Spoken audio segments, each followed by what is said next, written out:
As we collect more and more information, we get a much richer understanding of how these customers are different and how we can optimize the use of energy for them, and by optimizing their energy use, optimize the whole system together. Somebody mentioned this earlier, is that in the last few years there's been kind of an explosion of technologies, and in some ways the interoperability standards and the guidelines haven't kept up with that. I think hopefully they're catching up a bit compared to where they were a couple years ago. But there's a lot of different devices out there now that weren't there 2 or 3 or 4 years ago, and that's not going to change. I suspect if you show this picture 2 or 3 or 4 years from now, whether you're here in the U.S., in Colorado, or in India, you probably add 20 more to that picture, right? There's going to be an explosion of different devices and technologies that touches really all parts of our consumer side, whether we're homeowners or business owners. It's going to touch every appliance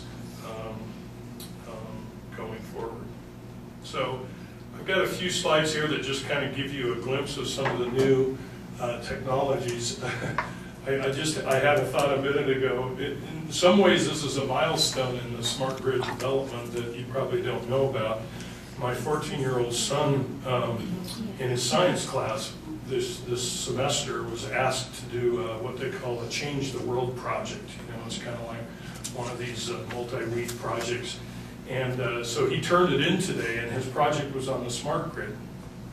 And I'm not sure if that's the first project that an 8th grader has done on the smart grid in the U.S. It probably isn't, but at least for me, it's a milestone to see that we're starting to engage the next generation, right, in understanding how these devices work. And in a large sense, the technologies that we're going to start seeing are really technologies that are geared to them anyway, right? So as I think about my own parents who are on a fixed income in a small house in Oregon, I'm not likely to get them to be very interested in participating in the smart grid. If you come to my house, Excel comes to my house and puts a smart meter in, there's a pretty good chance you might get me to engage to some level. But I'll tell you what, my kids, and certainly their kids in a few years, are going to demand these kind of technologies because that's how they work. They work from their laptops and their mobile devices and so on, and they're going to demand that from all of us. I'm going to skip interoperability. So let me end by saying that there's 2 or 3 areas where I really see the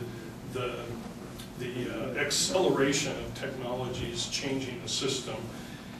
And if you start now and try to think out to 2020, so what's it going to look like in 2020?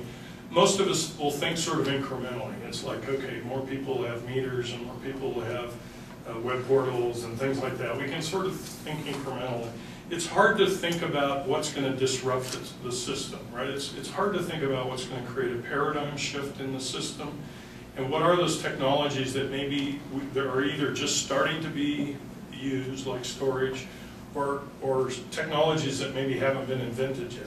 So the 2 or 3 areas I'm just going to mention, and then I'll quit, so we can have a nice discussion here, is clearly information technologies are going to have a big impact. The previous slide I showed, the kind of things that are making iPads popular today, I think are going to be part of our future for sure.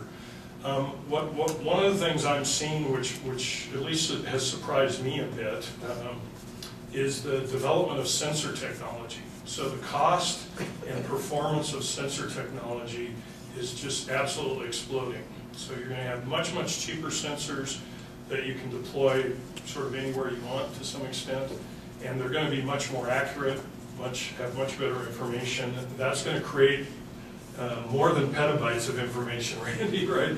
I think, clearly we're going to have to be judicious about how much data we collect and the cost of maintaining all of that system. But I think just the opportunity to place sensors where we currently don't have them and have accurate, low-cost sensors is going to be a big disruptive technology. I happen to believe storage is going to be a disruptive technology.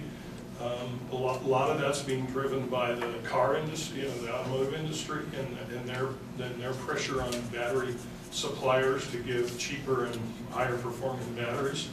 But a lot of it has to do with the fact that we can network these systems going forward, and we can capture multiple value streams so that batteries have impacts not just for one particular application, which is kind of how we've used them in the past, but they can be used for a multiple set of applications, multiple value streams, and that can offset the higher cost of the systems.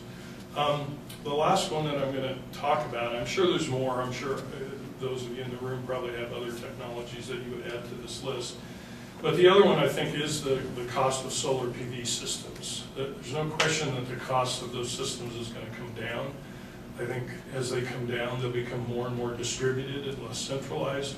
And the information technologies and the sensor technologies and the inverter power electronics technologies that we've talked about a little bit are going to enable them to be even more efficient, effective, and again, capture multiple value streams for placing them on my rooftop or your rooftop going forward. With that, I think I'll stop and we can begin the discussion from here. Thank you. Thank you, Steve.